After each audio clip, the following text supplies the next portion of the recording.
Ladies and gentlemen, hey, hi, how you doing? Welcome back to the channel. Thank you so much for stopping by. The current long-range meta here in Warzone has a ton of just grade A options. Whether you're looking for low recoil laser beams, some heavy-hitting snipers, today we're breaking down the entirety of the long-range meta and the top weapons that you want to be using. Starting first with one of my new favorites, the MK35 ISR. This thing is one of the easiest weapons to use in the entire game. I mean, it is as laser beamy as it gets, while also having an incredibly competitive TTK at all ranges. So as far as the setup here goes, first up I am rocking the hover point elo. Admittedly, this thing has pretty clean iron sights, so if you wanted to play more to like the mid-range or a sniper support, you could use iron sights really effectively there. I think for the long range, your best bet is still to go with an optic you're comfortable with. For me, it's the hover point or the lethal tools elo, but that's really a matter of preference at the end of the day. I also go for the monolithic suppressor, better range, velocity, and of course it's keeping me off the radar when I'm firing. I do like the control barrel here, maybe a little bit overkill as far as control goes, but there's no such thing as too much accuracy, especially when factoring in long range engagements here. Plus we get better velocity. 1255 is phenomenal. We still have a 43 meter effective damage range and a 58 meter second damage range. I do like the convergence foregrip on here for the better vertical control. The bullet deviation again just makes this thing very easy to use. And then extended mag 2 here, 60 rounder, that's gonna work fine for all squad sizes. This thing's one of the most straightforward guns we've got, and it's insanely competitive because of that. Another relatively straightforward heavy hitting option, the MK78. This is going to be one of these slower weapons we have on the list here today as far as mobility and movement goes, because yeah, this is an LMG.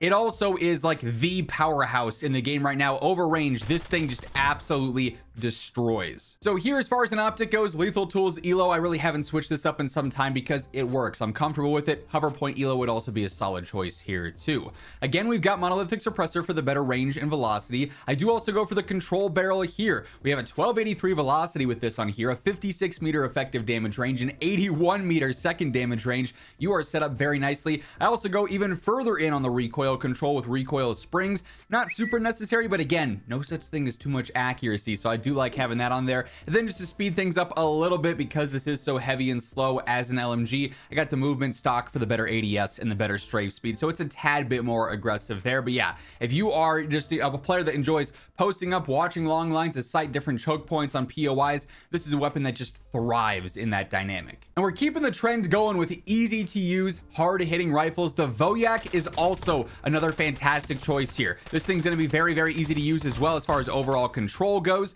especially as you get more and more familiar with it. You're using it, you're warmed up, you're set, you're ready to go, and competitive TTK throughout. So once more, it's checking all the right boxes. So here again, we've got the hover point elo, again, just simply a matter of preference there. We also have the monolithic suppressor on here too for the range, the velocity, and keeping us off the radar. In this case, I do like the hybrid barrel. This thing is so insanely easy to use. The control barrel though is never a bad option, so if you want to switch over to that instead, opt for the better velocity. That's certainly practical. Hybrid barrel, you still have an 1105 velo, which is sufficient. 49 meter effective damage range, 67 meter second damage range is pretty solid there too. I also go for the extended mag 2 option here. 60 rounder works fine for all squad sizes. And then the control stock on here, like a 20% increase to your recoil control, so making life pretty easy there as well. Fun rifle setup, like I said, very easy to use and very rewarding at the same time. Now the eGurt is a great, more aggressive mid to long range option here, quite frankly. A little bit more recoil here than on some other options, but nothing that's too, extraordinary that you can't control it by any means. Again, especially as you learn the weapon behavior more and more, this is going to be a weapon that can serve you, especially for the long range, but kind of all over. It's very versatile. So here to start things off, again, lethal tools elo, hover point elo at 2 times to 3 times, whatever optic you're comfortable with, go ahead and rock that. Monolithic suppressor, yet again, spoiler alert, there's going to be a lot of monolithic suppressor here today. We got the hybrid barrel on here as well, but once more, the control barrel, perfectly applicable as well. On the hybrid barrel, 1185 velo, 45 meter effective damage range, and a 65 meter second damage range is pretty nice there. Extended mag 2, another 60 rounder, that works fine. And then also recoil springs just to add in some more control, never a bad option there, especially when there are no cons whatsoever on there too, so that's always nice to have. But yeah, eGurt, insanely versatile, really aggressive rifle that fits the long range meta perfectly. And by the way, as we're going through all the weapons and all the setups here today, if you guys enjoy the video, you find this information helpful, do me a favor, drop a like. It's always seriously appreciated. And if you're new to the channel, you want to ensure you are always in the know for all things going on in Call of Duty, be sure to hit that subscribe button and of course turn on those post notifications. Next up here, we've got a personal favorite of of mine, the MXR-17. Clean irons here, so I love that. This thing is also pretty low recoil, especially with this build on here, and it's gotten quite a few buffs as of late that make it really efficient over the long range. So here, as mentioned, rocking the clean iron sights, no optic in this case. Monolithic suppressor, though, we had to throw that in there still. I also use the control barrel in this case, so we got a 12-21 velocity, really good hit scan range, 43 meter effective damage range, and a 59 meter second damage range on there. Max horizontal control under barrel to make this pattern as predictable as possible. Extended mag 2 yet again, another 60 rounder, and then recoil springs on here for even more added control. So this thing's going to be easy to stay on target with, and because of that, its TTK is going to be feeling great because this thing has pretty decent damage. Now, speaking of damage, the AK definitely comes into play in that conversation. This thing is the powerhouse of the rifle category. Now, it definitely has more noticeable recoil than a lot of the other options that we've talked about. That's sort of the trade-off here, but if you can control this thing, it's going to be very rewarding because it packs a punch. Here, first up, we've got that hover point elo yet again. The recoil stabilization here is definitely very advantageous in my opinion. Monolithic suppressor, I know, crazy surprise on there. Control barrel here as well, definitely necessary. Went up with a 1269 velocity, fantastic 45 meter effective damage range, and a 73 meter second damage range on there. Max horizontal control under barrel, certainly helpful for making that pattern predictable. And then extended mag 1 here, a 45 rounder on a 690 RPM will work. If you wanted to upgrade to extended 2, a 60 rounder works fine as well. I've been rocking extended 1 for a while and it just works, so I haven't changed it, but either or will work just fine there. Definitely, you know, one that has a slightly higher skill gap than these other choices, but you can absolutely master it and it's very efficient once you do so. You also cannot go wrong with the Maverick, little 3-round burst rifle that is insanely easy to use. Because it's a burst rifle, there's basically not recoil here. Like, you could be fighting at 100 something meters and still stay on target very easy because it's just that straightforward. And because of that, it's long range TTK, despite on paper not really fully translating to gameplay, it's actually in execution really competitive. So here, first up, we've got the lethal tools elo in this case. Again, just simply a matter of preference. You already know.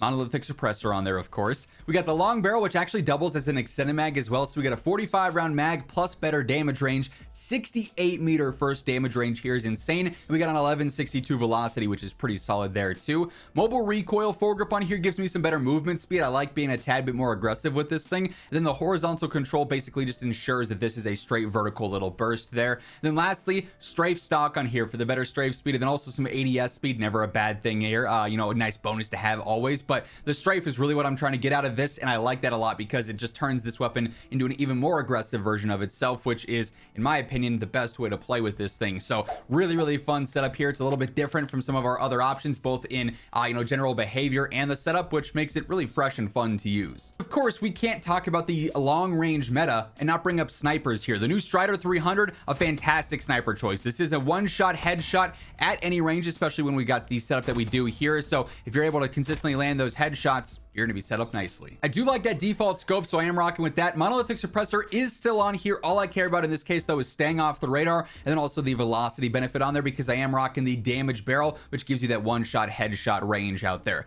This hurts the velocity, but funny enough, because I am using overpressured, we're at a 1331 velocity, which is insane. That bullet drop and that bullet lead is so straightforward. You're gonna be able to stay on target at some pretty extreme distances there. And then to keep things agile and aggressive, I like the quick draw rear grip for the faster ADS speed, and then also fast mag 1 for the faster ADS as well. We got a 580 ADS time, which is really not too bad for a heavy sniper by any means. So this thing is absolutely in that general long range meta conversation and the sniper meta in general. Really, this is a standout. And then lastly, the Hawker HX absolutely still in that, you know, sniper conversation as well, in the long range meta conversation for what it's worth. So if you like the feel of this more than the Strider, you've got another great option here too. Here again, I like that default scope, so I do rock with that. Same scenario, monolithic suppressor. I like the better velocity there. I want to stay off the radar, but the damage barrel is going to give me that infinite one-shot headshot range. Then once more, we do have overpressured on here, so a 1291 velocity is really good there. I am using the ADS laser here, so you do get a faster ADS out of that, then also a faster ADS out of the quick draw rear grip. You could also use a fast mag here if you wanted a faster ADS as well for what it's worth, but this is pretty solid, a 545, a little bit faster than the Strider. The Strider does have that better velocity though, so it's kind of a pick your poison type deal here, but like I said, really you can't go wrong with either option with that as far as the sniper meta goes. That said, that's how the long range meta plays out. So many good options for different play styles, different you know, skill gaps with some of these weapons here. All of them phenomenal choices though. If you guys enjoyed the video, be sure to drop a like on it. If you're new to the channel, hit that subscribe button on your way out. But once again, thank you so much for tuning in. And until next time, take it easy. Have an awesome rest of your day, and I'll catch you later. Peace out.